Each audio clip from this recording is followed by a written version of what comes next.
दोस्तों, ये पागलपन कोई रोग नहीं, लाइफ स्टाइल है विनर्स की, जिन्हें अपने सपने दिन को तो छोड़ो रात को भी सोने नहीं देते।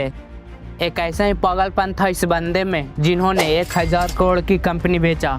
कंपनी बेचने के बाद वो सारा पैसा अलग अलग बिजनेस में लगा दिया और वो खुद रेंट पर रहने लगा।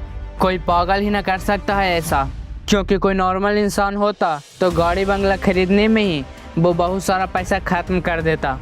ये पागल इंसान और कोई नहीं, एलॉन मस्क है, जो कि आज वर्ल्ड की कई बड़ी बड़ी कंपनियों का मालिक है ये बंदा। और आज इस बंदे का नेटवर्थ है 2 लाख करोड़।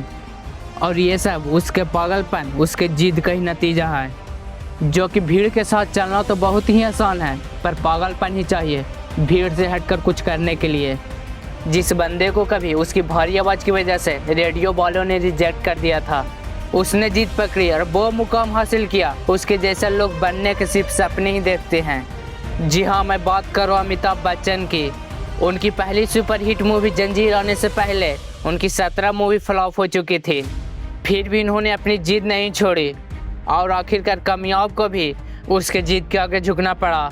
विराट कोहली का एक ऐसा ही किस्सा है जो कि क्रिकेट के लिए उसका पागलपन, उसकी जिद को बयां करता है।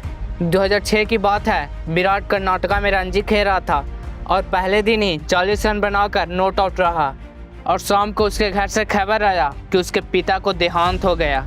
सबने सोचा विराट तुरंत घर के लिए निकलेगा। कोच ने तो यहाँ तक डिसाइड कर लिया था कि उसकी जगह पर और कौन खेलेगा, पर दूसरे दिन ही विराट बल्ला लेके पिच पे खड़ी था और इस हालात में उसने सेंचुरी लगाई और अपने टीम को जिताकर वो अंतिम संस्कार के लिए निकल गया। इसे पागलपन नहीं तो और क्या कहेंगे। लाखों में किसी एक के पास ऐसा जिद, ऐसा पागलपन होता है और वहीं कुछ हट के कर जाता है। दिन के 15-15 घंटा काम करने के लिए सिर्फ एनर्जी नहीं, बल्कि उस काम को करने के लिए वो जिद, वो पागलपन होनी चाहिए, क्योंकि ऐसे जिद्दी, ऐसे पागलपन परसेंटेज में नहीं नंबर्स में होते हैं। ऐसी एक जिद और पागलपन से भरी हुई कहानी है दशरथ मांझी की, जो कि अपनी पत्नी को टाइम पर हॉस्पिटल ना पहुंचा पाए, क्योंकि इनके गांव से हॉस्पिटल के बीच एक बहुत बड़ा पहाड़ था और उसी पहाड़ की वजह से उनके पत्नी का देहांत हो गया। और फिर बंदे का गुस्सा आ गया और इसी गुस्से को अपनी जिद में बदल दिया और इस बंदे ने केवल छेनी हथौड़ी से 22 साल में 55 किलोमीटर का पहाड़ तोड़ दिया। साला ये पागलपन नहीं तो और क्या है। ऐसा जिद तब पैदा होती है जब किसी का दिल टूटता है।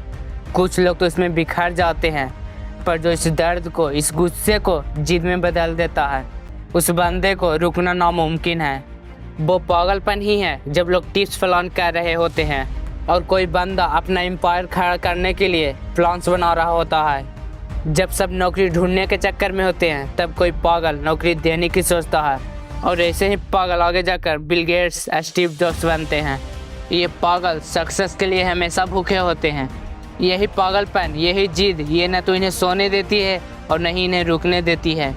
एक जिद्दी इंसान कभी भी शांत नहीं बैठेगा, 1000 बार फेल होगा वो, पर उसका जिद, उसका पागलपन उसे और एक बार ट्राई करने पर मजबूर करेगा। और ये तब तक मजबूर करेगा जब तक सफलता इसके सामने घुटना ना टेक दे। और यही पागल इंसान, यही जिद्दी इंसान इतिहास बना देता है। यकीन नहीं होता तो हिस्ट्री उठाकर देख लो। भला कौन बंदा 1000 बार फेल होने के बाद भी कोशिश करना नहीं छोड़ता, कोई पागल ही ना।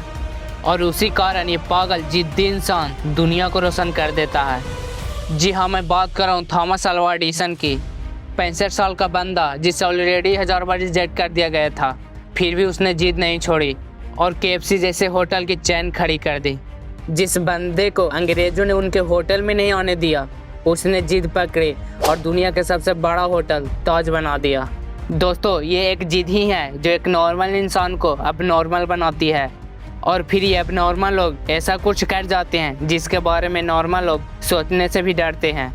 इसीलिए जो भी आप करना चाहते हैं, पागल बन जाओ उसके लिए और जान लगा दो उसे हासिल करने के लिए, क्योंकि जब तक ये जिद, ये पागलपन आपके अंदर नहीं आएगा, तब तक आप नॉर्मल ही रहोगे।